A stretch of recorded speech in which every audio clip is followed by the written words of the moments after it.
All right, so welcome everyone. I'm John Field. I manage the Build Tools team at Google, which includes everyone working at Bazel.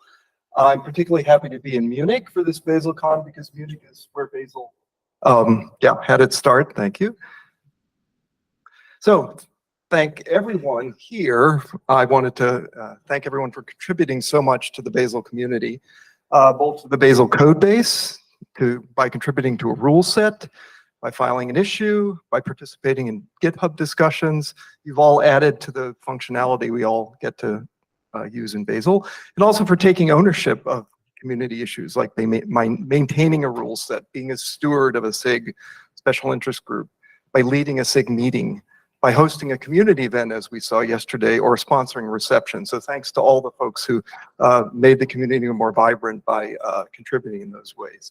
So I wanted to highlight a few other things. Mihal told you about a few big things we're doing. There's also a number of other things I want you to know about. One is memory optimization. So we've done a lot of work there. You might have seen some commits landing in this space.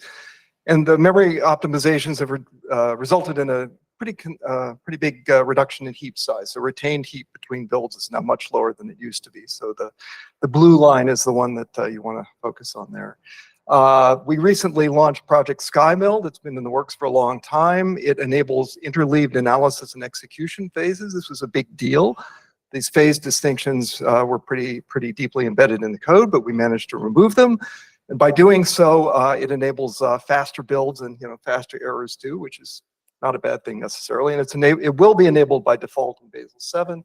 And if you want to try it out now, you can look at one of the rolling releases. We've also upgraded to JDK 21. As many of you know, JDK 21 includes a number of pretty major changes to Java, such as virtual threads, async execution, records, multi-line string literals. Our team has been very anxious to be able to use these features. We've already started using them. And in addition to the new language features on the Java side, it includes a much upgraded garbage collector, which enables reduced CPU time. So that's all good. Android, Rules Android is the rule set used to build Android apps. So we've heard from a lot of you in the community that it needed a lot more TLC. We've done that. We've increased the team focus on Android. We've actually increased the number of people working on Android. We've updated the timeline for our work in Android area. You could look on GitHub to see more. We've onboarded the rules set to get Bazel CI to make sure that other changes to Bazel are not affecting the viability of the rules themselves. We've integrated R8, the modern dexer and optimizer for Android. We've eliminated a lot of crufty legacy flags that Android builds used to use, moved to modern general Bazel platforms, a lot of advantages from that. We're rapidly moving, as with the other rules, the native support for Android to Starlark, and Android local test is one of the completed pieces of work there. That's basically unit tests using Roboelectric on Android. A lot of other cleanups and improvements, but this is a rule set that we're giving a lot of time and attention to, and hopefully you'll see that not just now, but in the future. Basilisk is a great wrapper tool. If you don't use it already, you probably should check it out. We added a nice feature to Basilisk recently that enables you to do bisects. Basically, if Bazel is failing on a particular version, you can use the bisect feature with Basilisk to figure out which commit actually did the deed and thereby send us a better issue report. So check out Basilisk if you haven't, and especially the bisect feature. We've made a lot of changes to the way we manage issues, releases, and CI. We now have a dedicated team, hopefully you've seen evidence of that, which is managing our releases, vetting issues incoming, making sure issues get triaged more quickly and more accurately. We have things like a stale issue bot, so issues don't languish too long, hopefully. We do our best. We can always do better, but by having a dedicated team, we can stay on top of this better. We can now better backport features to earlier LTS releases due to better automation, and we have better flaky test detection and performance monitoring. So all of these things, don't really change the functionality, but make the functionality available to you sooner and hopefully in a more stable way. So it is now my privilege to turn the floor over to Toby, who didn't introduce himself earlier, but I'll say a few words now. In addition to his many engineering contributions to Bazel over the years, He recently took over as manager of the Bazel team here in Munich. He's going to talk, he is the future of the Munich team, and I want him to talk about the future of Bazel. So, Toby. Thanks. Okay, let's talk about the future. I think the biggest thing we're working on is BzlMod. To recap, with Bazel 7, we just enabled BzlMod by default, which I think is a great milestone in the process. With Bazel 8, we plan to disable the legacy workspace-based system, but you can still enable it with a flag. And with Bazel 9, the plan is to remove the legacy system. For that, we need people to migrate. And that is, we realize that ourselves, that is a challenge, and we want to help you with that. We need rule authors to migrate, to make their rules available in our Bazel Central Registry.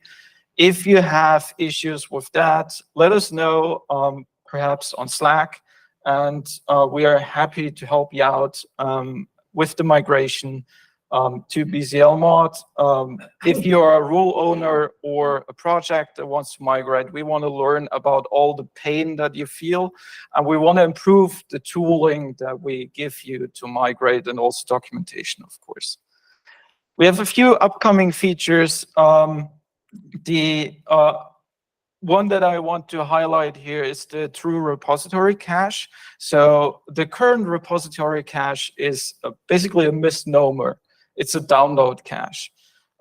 You have to repeat all the work in the repository rules all the time, and that's not great. So Shudong designed a new true repository cache, and for that to work correctly, we have to add this directory watching API, because from Starlock repo roles, you may use these directories as an input, and to make this correct in your repository rules for the repo cache, that we know when to invalidate things, we need this new API.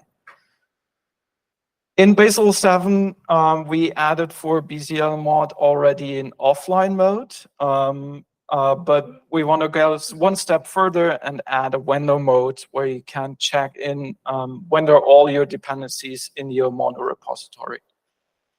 For the Bazel Central Registry, we have planned to improve the pipelines to test against the Bazel LTS tracks, so that's easier to see whether your rule set works with, say, Bazel 6, 7, and 8, for example. Hopefully it works with all of them.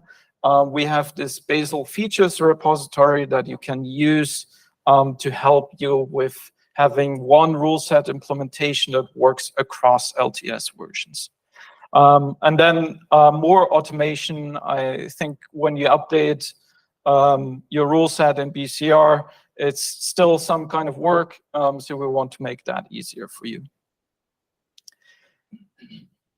SBOM, I don't know if everyone knows that, stands for Software Bill of Materials. So people want to know what went into the final product that you're shipping. That's basically it. And at Google and probably many other companies, we spent quite some time in the past year working on SBOM to comply with this executive order.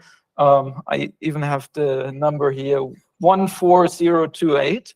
And the US government is mandating here that the software they purchase has an SBOM available. And that's of course something that Google itself wants to comply with, and probably it affects also you guys.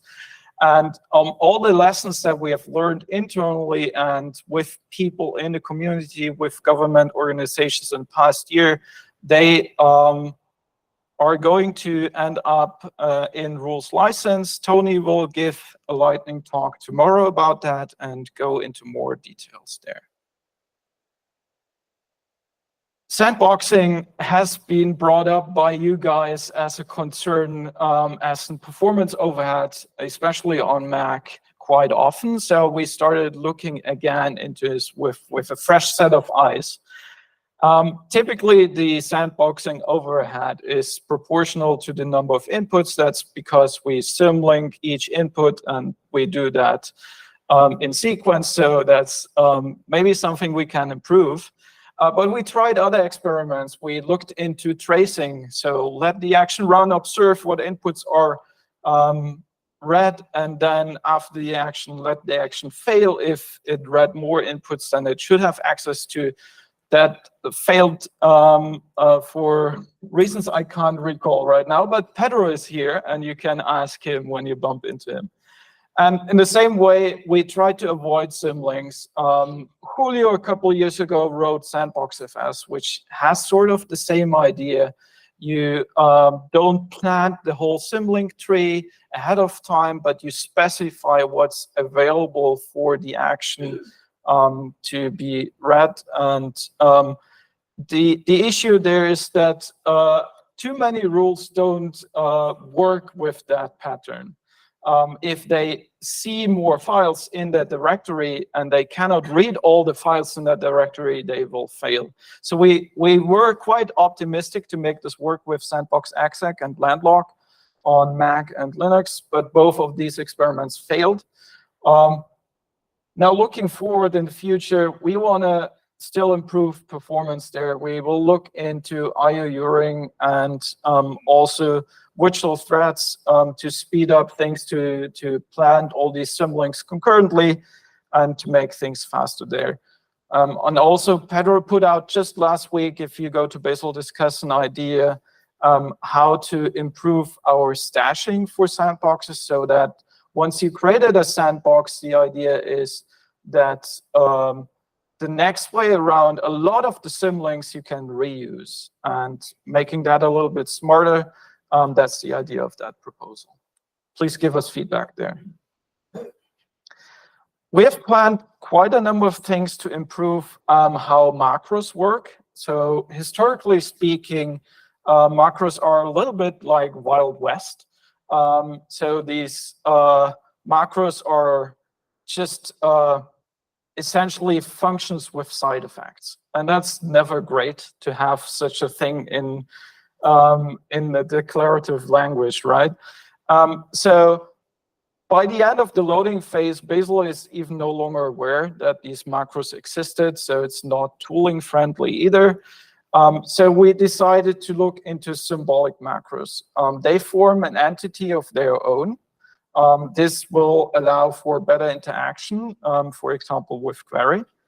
And then going one step further, we can be lazy, and lazy is always a good thing. So we don't want to create nodes if we don't have to create them. So that's resulting in obvious resource improvements, both in RAM usage and CPU.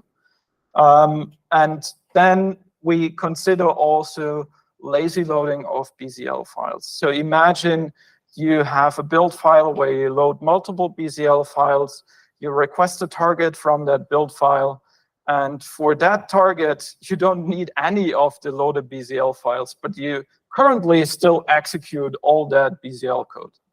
Or load all that BZL code. That's not great. And finally, all of this is these symbolic macros are going to help us to be more tooling friendly. So where you currently could decide, okay, I have a convention, symbolic macros will help you with that because they force you to adhere to something. And that will be helpful for tools. Murali will talk tomorrow about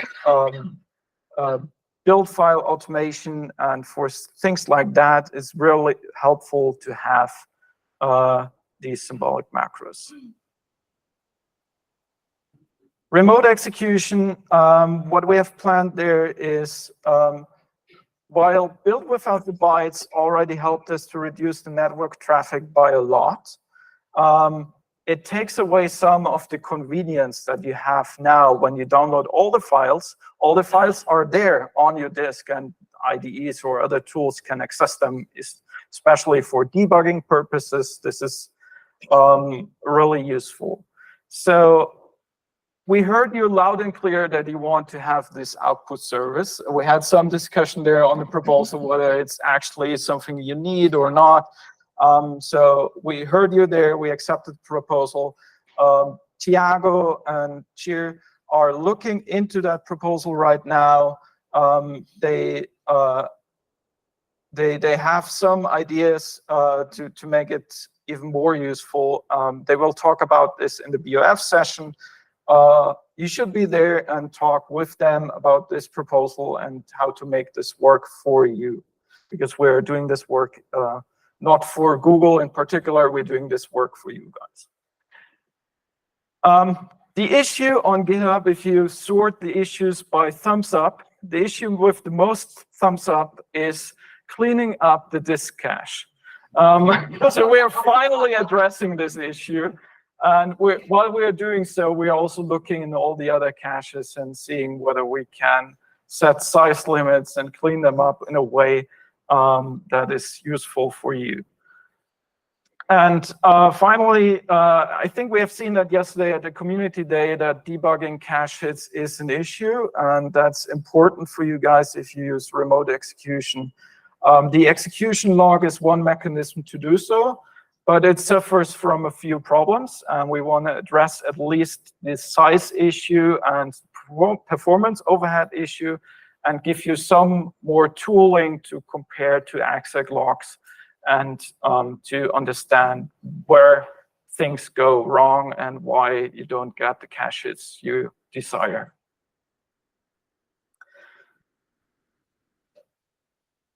We got this nice swag yesterday, the flag cards. I think it's a 52 card deck. Bazel has 1K flags, roughly. And we understand that this is an issue for many of you. Bazel has a steep learning curve that comes up in all the DevSat surveys we do. Thankfully, Alex is helping us with overhauling the Bazel build examples, but that's just one part of helping you to reduce the learning curve for Bazel. We want to try to remove flags that are not necessary. That also helps us to reduce the complexity of the code base. Lukas started a big effort there, removed, I think, 100 flags or so. But I mean, it's just a drop in the ocean if you compare it to 1K flags. What we want to do, and I don't see Ulf here, but I want to talk to him about that, is to write up a flag summary for you.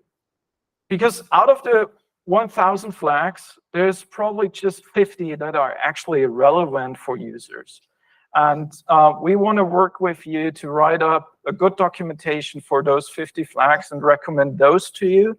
And all the other experimental flags, that's nice for power users, but the ordinary user doesn't need to deal with them. Code coverage. We also heard yesterday that code coverage is an issue for Bazel.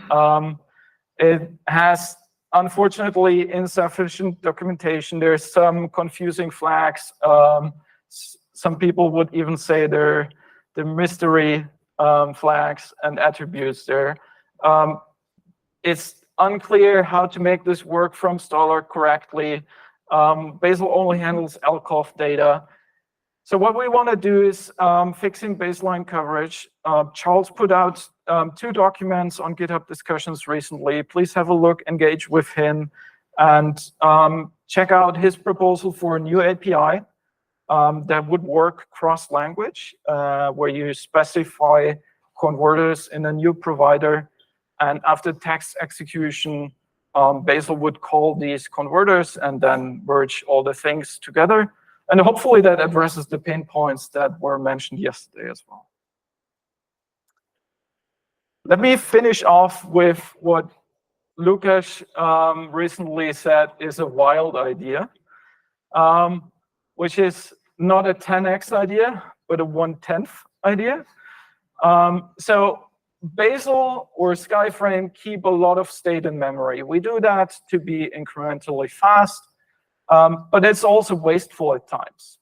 We keep a lot of state in memory, and we don't use all that state all the time. So the idea is, let's define a working set. And if we have that definition of a working set, we can use that to decide which nodes in the graph to actually retain and which nodes could be dropped. So the nodes that we would retain are in the reverse transitive closure of the working set. And the assumption is that in the happy case, you're editing just files that are relevant for your working set. And these files and nodes are then enough to keep incrementality and be fast. And in the unhappy case, well, we're out of luck. We have to recompute the nodes that we're missing. In the worst case, redo the full analysis. So that's, of course, very speculative. Talk to us, especially Lukasz. Maybe you can raise your hand, our UberTL. I think this is something where we need feedback from you, whether you think this is a viable idea or not. There's plenty of smart people here in the room. And this is not the only place where you can discuss with us. In general, I think we are encouraging you to come up also with ideas like this one, where you say, hey, I have this wild idea. Could we do this in Bazel? Let's have this discussion either on GitHub or Slack or in person the next 2 days or at any other community event. We are one community. With that, let's start with Q&A. Maybe I can ask Yun to distribute a few microphones. If you have questions, raise your hand and we will give a microphone to you.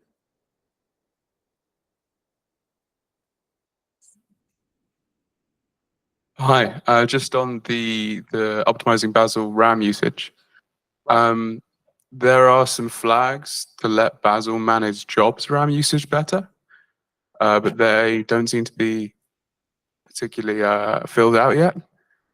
Can you talk about the trade-off between Bazel's memory usage and the job's memory usage? So I assume you're talking about local action execution? Local memory resource, yes. Yes, like that, yes. yeah. So yes, that's one of the things we also want to look into. So traditionally, we have this resource manager in Bazel, which is used to decide whether to schedule an action locally or whether we have the resources to do so. And that was ignorant of Bazel's own memory usage and also used a lot of heuristics to decide how much RAM or resources that action uses. And our plan is to make add Bazel owns RAM usage to the calculation, and B, not take the heuristics for granted. So look what's actually happening on the system. Start with the heuristics, but then adjust it over time. There's another question here.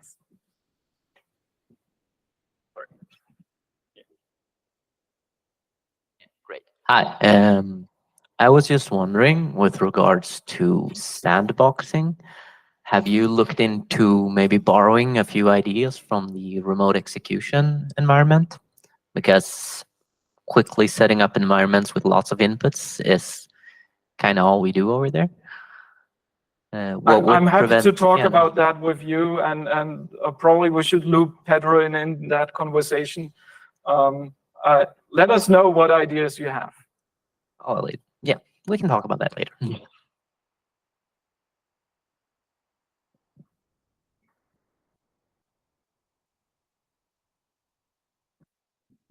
Hi. So there has been multiple different build tools that is similar to Bazel get released in the last year. So I was wondering if you guys has taken a look at any of them and felt inspired by any of the features that you guys want to bring into Bazel 8? Of course, we had a look. I think you're talking about bug 2, I guess. So of course we had a look at bug 2, and there are some features which are definitely compelling. Talking, for example, about dynamic depths, which is something that Bazel doesn't have. The issue there is that there's a lot of hidden contracts in Bazel that assume this is all static. So it would be a major project. And we currently don't have a real plan to invest there unless there's like the big motivation why this is really necessary. So we have not seen the need for this at Google so far. But if you convince us, maybe we can reconsider. And if you have other features that you saw where you think, okay, this should be in Bazel, let us know.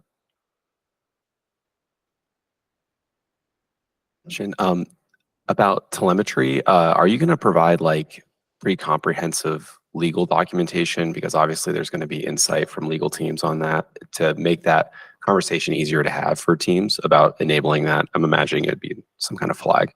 So we are at the start of the discussion right now. We're not there at the point talking to lawyers yet. Of course, we have to involve lawyers at one point. I think at this point, it's more a discussion with you as a community to figure out what you're comfortable sharing in what forum, where, and we want to have this discussion later in the BOF session and hopefully come to an agreement that helps both you and us. It's really also helping you guys if we understand what's the feature adoption, for example.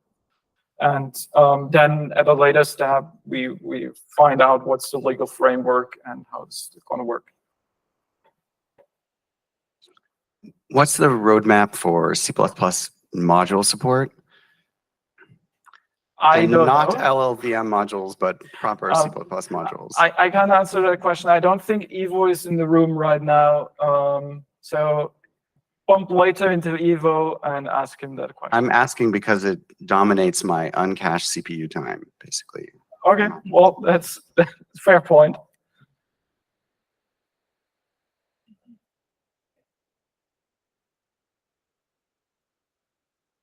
Hi, I'm Yi from ByteDance. Just curious about, is there any more official stance or sort of semi-official working relationship with Apple? Because there has been, I've seen a lot of people doing hacky stuff in that area. So just curious if there's more like official collaboration. I'm not aware of any official collaboration there. Maybe John can answer this question. There isn't official collaboration. We know folks at Apple. We talk to them. We have a dedicated team at Google who works on all things Apple, including our contributions to Apple Build. It's a complex space. I wish we had a nice airtight contract that said, you know, whenever Apple does X, Bazel will do Y to track X. It's not that simple. But we do our best to listen to requirements in this space. We bring them to our colleagues at Google and Apple who work in this. So let us know. But it's complicated, right? So talk to us though, and we'll do our best to help you.